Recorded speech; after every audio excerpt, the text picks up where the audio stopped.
Together we fight, forever we shine. Keep on thing, keep on thing, keep on thing. Oh, keep on thing, keep on thing. Amis sportifs, bonsoir. Amis du Sénégal, du monde entier, de l'Afrique, bonsoir. Chers internautes de www.directbanlieutv.com, bonsoir et bonsoir aussi les internautes de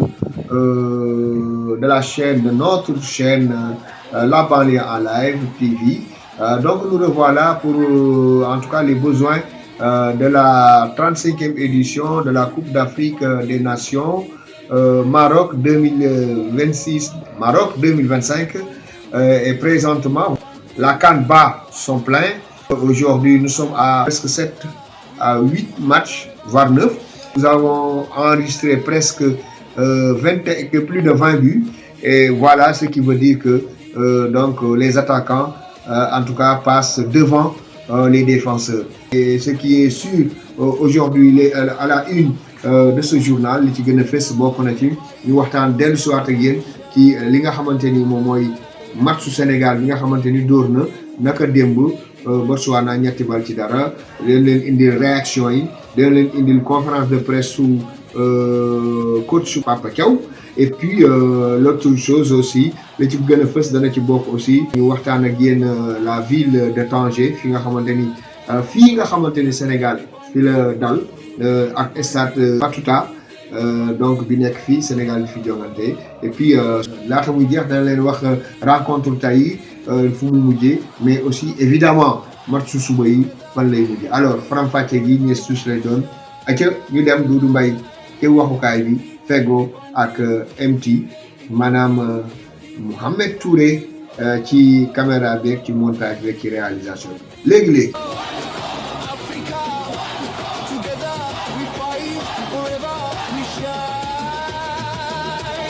ñu leen ko waxee ci doorte gi noonu leen di dikkee ci faram-fàcce gi ñu door ko nag ak li nga xamante ni moom mooy matchu Sénégal bi nga xamante ni jongante nañ ko nag démb fii ci Tanger diggante Sénégal ak Botswana ci poule D bi ñu wax leen nag ni loolee match boobu ni mu mujjee mooy Sénégal moo mujj dóor 3-0 ñaari but ki nga xamante ni moom mooy Nicolas Jackson et puis ak benn but Chérif Ndiaye. ñu wax ni nag ci li ci gën a neex rek mooy fi mu toll nii Sénégal mu ëpp ci premier tour bi li mu dugal ndax ñetti bal la dugal te it ñoom ñoo jiitoogum ci meilleur buteur bi ak Nicolas Jackson ñu doublé def ñaari bi kon loolu lu neex la information bu neex la information bu nit ñi doon xaar la waaye nag ñu gis ni match Sénégal boobu Sénégal dem na ci ba jeex ak match bu xam naa ni bu fekkee am na ñu mës a gis Sénégal footballé nii en tout cas barewul ndax démb moom danoo wan Botswana complètement carrément ñun noonu leen mën bokk noonu yéen fi ñuy boxé alors ci wàllu woowu nag dañuy dellu si dégtal leen kàddu coach Pape Thiaw bi match bi tase. Merci. C'est vrai, il n'y a pas de match facile. Et moi, je ne pense même pas que le match a été facile parce que jusqu'au bout, on a cherché à tuer le match. On tue le match, je pense, dans les dernières minutes. Donc ça veut dire qu'on était en face d'une équipe de Botswana très solide et avec un bloc vraiment qui est compact et qui sont forts dans les transitions, qui nous ont posé parfois des problèmes. Mais après, mon équipe a su garder l'équilibre défensif qui est très très important. Mais après, par rapport à la RDC Congo, moi, je trouve que c'est pas déjà la même compétition. Là, c'est la CAN. Donc voilà, et j'ai vu qu'ils ont gagné leur premier match et c'est une belle équipe. Et je profite ici aussi de la conférence de presse pour leur souhaiter surtout bonne chance pour les éliminatoires des matchs de barrage de la Coupe du Monde. Parce que quand même, c'est l'Afrique qui gagne. On les souhaite de se qualifier à cette compétition. Mais on sait que dans quelques jours, on va jouer contre eux. On les avait déjà joués chez eux. On est parti chercher une victoire vraiment que mon équipe avait gagné beaucoup de confiance. On sait qu'ils vont arriver avec un esprit de revanchard. Mais ça reste un match de championnat parce que quand même on est dans les matchs de groupe. Nous on prend match par match. Le prochain ça sera eux. On va bien les préparer. On les a déjà étudiés. On va continuer à les étudier et on verra bien le jour du match. coach Pape Thiaw ngeen seetaan noonu mu mel ni nag kontaan na lool te it ba léegi humilité bi ñu ngi ci moom maanaam naam gagné na mais ba léegi ci compétition la ñu nekk compétition nag tant que lépp jeexul doo mën a am satisfaction bien que bii satisfaction la kon ginnaaw moom dañuy déglu nag la réaction des joueurs ñenn ci joueurs yi ñu déglu leen dellu si waat. Réaction après ce 3-0 d'entrée. Ouais, je pense que ça a été un bon match. Je pense que ça n'a pas été facile comme je l'ai dit tout à l'heure. Au début, ils étaient bien compacts. Ils nous ont posé pas mal de soucis, mais après, je pense qu'on a essayé de jouer entre les lignes, on s'est créé pas mal d'occasions. Au final, on a marqué 3 buts, donc je pense que dans l'ensemble, on méritait de gagner ce soir. Ça a été une prestation. Alors, est-ce que ça a été un but d'inachevé parce qu'il aurait pu marquer, il n'a pas marqué? Ouais, je pense que c'est normal, c'est tout en attaquant, on est tous pareils, donc, mais c'est pas un problème le fait qu'on a gagné 3-0. Je pense qu'il y a pas mal de matchs devant nous maintenant, il faudra rester concentré surtout et essayer de faire mieux. L'intégration des jeunes comme Sabali, comme Damambay. Ouais, je pense qu'on a eu la chance d'avoir ces jeunes joueurs qui nous montrent tous les jours qu'on peut compter sur eux. léegi nag match la boo xam ne du yomb mais voilà ñun aussi on est prêt je pense que li ñu war a def jusque là ñu ngi koy def maintenant ñu ngi koy préparé ñu ngi leen di waajal bu baax a baax et voilà di ñaan yàlla aussi ñi nekk si dynamique bi jéem a gagné match yëpp. comme ni ma ko waxee équipe bi tey dafa toll foo xam ne il y a de l'expérience et voilà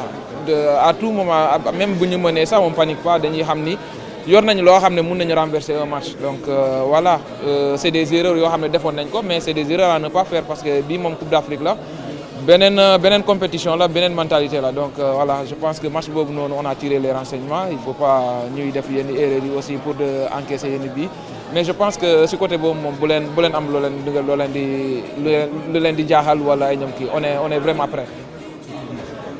Ouais, c'était important de bien démarrer la compétition. La compétition, elle a été on est très sous pression parce que les gens nous mettent comme favoris, mais vous savez, il n'y a pas de favoris en Coupe d'Afrique. Parce qu'il y a toujours des surprises, on ne veut pas faire partie de ces surprises-là. On veut montrer à tout le monde qu'on est là pour aller le plus loin possible. On fera tout, ça passait par un bon match aujourd'hui, on a fait un très bon match.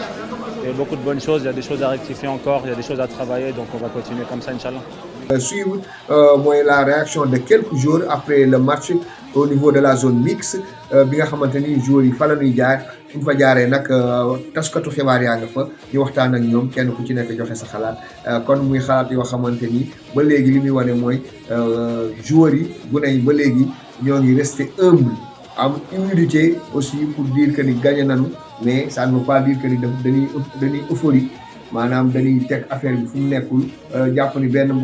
c'est comme ku doon jouer benn match alors que des na lu bare dégg ngeen sax ci biir réaction yi joueurs yi di wax ni 7 finale la ñu war jouer nañu benn mu des yeneen kon te finale nee nañu finale kenn du ko jouer da nga koy gagner donc loolu nag day tax yaakaar bi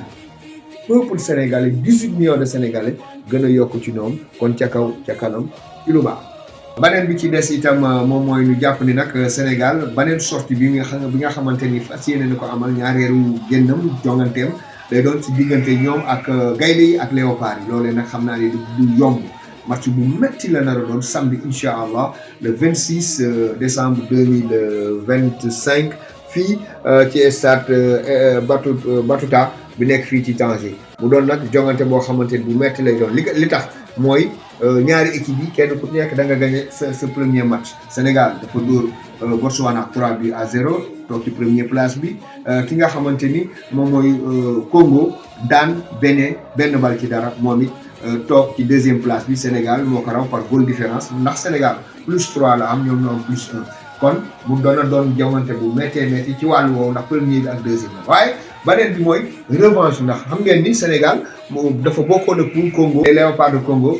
ci éliminatoire coupe du monde yi d'ailleurs Sénégal moo leen xañ génn bi nga xamante ni qualification coupe du monde bi ndax daf leen fekk seen dëkk dóor leen ñetti bal ci ñaar loolee nag ba léegi muy défaite bu amee bu xat boo xamante ni metti na lool congolais yi loolu nag ba léegi mënaguñ ko wanaasu te jàpp nañ ni revanche bi samedi lay doon kon samedi incha allah diggante Sénégal ak ki nga xamante ni moom mooy Congo beneen match bi diggante Bénin lay doon ak ki nga xamante ni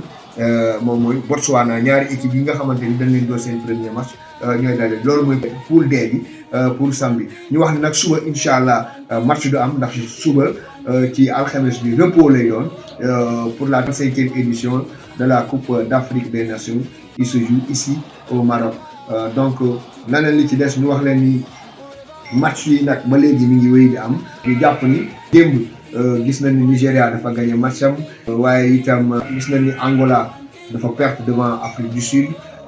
seulement li nga xamante ni mooy bees ci mooy bees ci Coupe d'Afrique mooy que équipe yu mag yëpp danoo gagné pour le moment en tout cas pour le moment Égypte dafa daan Afrique du Sud dafa daan muy les mondialistes ki nga xamante ni mooy Maroc dafa daan Sénégal dafa daan gis ngeen ni muy demee Nigéria qualifié Coupe d'Afrique Coupe du monde mais dafa moom it dafa gagné démb matcham yi gis nañ ni Burkina Faso ci programme mu tay bi Burkina Faso dafa daan ki nga xamante ni mooy Guinée équatoriale ñaari bal ci benn naam sax su fekkee ni ci fin du match bi la Burkina mujjee daan ki nga xamante ni moom mooy Guinée équatoriale ñaari bal ci dara. kon itam jaareelu match bi ci diggante Algérie ak ki nga xamante ni moom mooy Soudan Algérie itam ci maninam di équipe bu qualifié moom tamit dafa daan Soudan ñetti bal ci dara avec 2 buts de Mahrez kon wax ni Mahrez ak Nicolas Jackson noo nekkagum meilleur buteur actuel du Coupe d'Afrique bi et puis Sénégal ak Algérie aussi noo ëpp lu nu dugal te ñoo encaissé wul ndax Sénégal dafa dugal ñett encaissé wul dara Algérie aussi dugal ñett encaissé wul dara Sénégal 3-0 la dóor Algérie 3-0 la dóor beneen mondialiste bi nga xamante ni dafa gagné démb itam mooy Tunisie kon sans surprise gis ngeen équipe yu mag yi le seul fausse note moom mooy Mali bi nga xamante ni dafa jonganteeg Zambie daal di match nul ak moom ku nekk dugal sa benn et puis Mali boo xamante ni match bi yëpp moom moo ko dominé raté penalty mais malheureusement itam li leen gën a yàqal mooy à la fin du match waxuma 90e mais 92e minute ñu encaissé un but boo xamante ni un but fatal boo xamante ni moo tax ñu match nul ak Zambie. voilà de façon très ramassée den dellusiwaat ak yéen nag ci li nga xamante ni moom mooy matchu Côte d'Ivoire bi nga xamante ni mooy football bu ci kanamee Côte d'Ivoire Mozambique mais aussi derby journée bi nga xamante ni diggante Cameroun ak Gabon la loolu 20h lay doon kon lii moo nekkoon mbokk yi ñu jëm ci seen journal de la CAN premier numéro fii ci Tanger et puis yeneen journal yi aussi di ngeen ko gis dinañ leen wan Maroc na mu mel dinañ leen wan yenn dëkk yi ñuy footballé mais wax leen itam rek ni Maroc dafa battre toutes les CAN yi nga xamante ni moom commencé am 57 ba léegi lépp la baax ndax 9 stades la ñuy footballé 9 juróom-ñeenti stades la ñuy footballé te stade boo ci dugg da ngay yéemu ci yàlla ndax defar bu ko defar ndax melokaan du mu mel ndax rafet du mu rafet mais population marocaine bi itam génn partagé li nga xamante ni moom mooy Coupe d'Afrique kon loolu lu jar a bàyyi xel la et lancé na aussi de Coupe d'Afrique 2027 ñi koy organisé ñu wax leen ni leen fii de dañu yéegal niveau bi kon keneen kuy organisé da nga war a yéegal niveau bi. voilà li nga xamante ni moom la bëggoon wax ci wàllu Coupe d'Afrique bi jàpp ni nag suba comme ni ma ko waxee match amul donc les matchs vont se reprendre après-demain c'est-à-dire vendredi avec le pays organisateur Maroc bi nga xamante ni mooy jouer finalam ak Mali ndax moom Maroc bu dóoree dafay qualifié mais Mali itam bu dóoree day daal di qualifié mbokk yi jaa ngeen jëf li moo nekkoon seen premier numéro journal de la CAN Doudou Mbaye doon leen ko présenté fii ci Tanger fego ak MT Mohamed Touré ci xarale gi ci machine bi ci réalisation bi ci montage bi mais ci caméra bi jaa ngeen jëf di jaajëfal bu baax nag loolu faw ñu koy wax journal de la CAN bi dañ ciy ànd toujours ak Ndar Apple di kuréel gi nga xamante ni mooy yëngu lépp lu jëm ci wàllu technologie maanaam jaay ordinateur yu baax portable yu baax même iPhone 17 bi fi mu toll nii ñoom ñoo ngi koy jaay am nañ ko mais Ndar Apple di loo xamante ni xale bu ndaw di ko jiite di Khalifa Niang ñu gën ko xam ci Babacar Khalifa Niang ak Ndar Apple noo jàpp ci lii bu mu gën a yomb ndax en parfaite collaboration ak direct www.directbanlieue.tv moo waral lii am kon ñu koy jaajëfal bu baax a baax Ndar ay Pël nag bu ñu waxee Ndar ay Pël ñëpp war nañu xam ne Saint-Louis la nekk Saint-Louis du Sénégal dëkk bi nga xamante ni moom la ñëpp bëgg dëkk fan la ñu nekk am nañu bi ci gën a fës en tout cas seen boutique mooy bi nga xamante ni moo nekk ci avenue Moustapha Mali Bey en face de la gendarmerie nationale ñu koy jaajëfal bu baax a baax Babacar néew baa ngo gars yi dem leen ngeen seeti ko surtout nag bu ngeen bëggee ay écran géant yu mucc ayib yu baax yoo xamante ni macha allah da ngeen di dem seeti Khalifa Niang Khalifa bu Ndar ay Pël jaa ngeen jëf deuxième numéro suba incha allah sant na leen gërëm leen.